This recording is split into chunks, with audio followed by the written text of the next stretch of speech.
एकदम चमचमीत आणि कलरफुल मटन बिर्याणी कशी बनवायची ते आज आपण बघणार आहोत। स्टेप बाय स्टेप रेसिपी सांगितलेली आहे, एकदम सिंपल आहे। अर्धा किलो मटनला लिंबाचा रस, धने जिरा पावडर, हळद, लाल मिरची पावडर, मीठ, त्याच्यानंतर बिर्याणी मसाला, फ्राय केलेला कांदा, गुलाबाची पानं, त्याच्यानंतर तळलेला कांदा आणि काजू बदाम यांची पेस्ट, त्याच्यानंतर टाकलेला आहे आलं लसूण पेस्ट, तूप, त्याच्यानंतर 4 चमचे गरम केलेलं तेल आणि थोडीशी कोथिंबीर टाकून मॅरिनेट करून ठेवायचं आहे।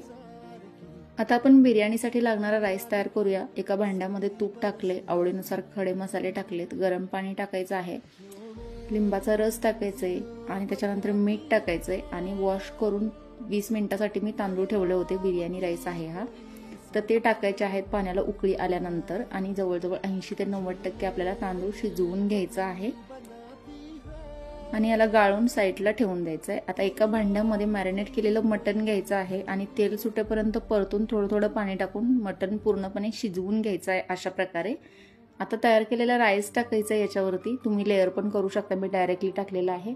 तूप टाकायचं आहे, बाकीच्या सर्व गोष्टी टाकायच्या आहेत। इथं फ्राय केलेला कांदा, थोडासा फूड कलर यूज केलाय, फ्राय केलेले काजू बदाम, थोडीशी गुलाबाची पानं, कोथिंबीर, थोडासा बिर्याणी मसाला आणि एका कपड्याने कव्हर करून आपल्याला तव्यावरती, गरम तव्यावरती ठेवायचं आहे 10 ते 15 मिनिटं आणि इथं आपली मस्त चमचमीत बिर्याणी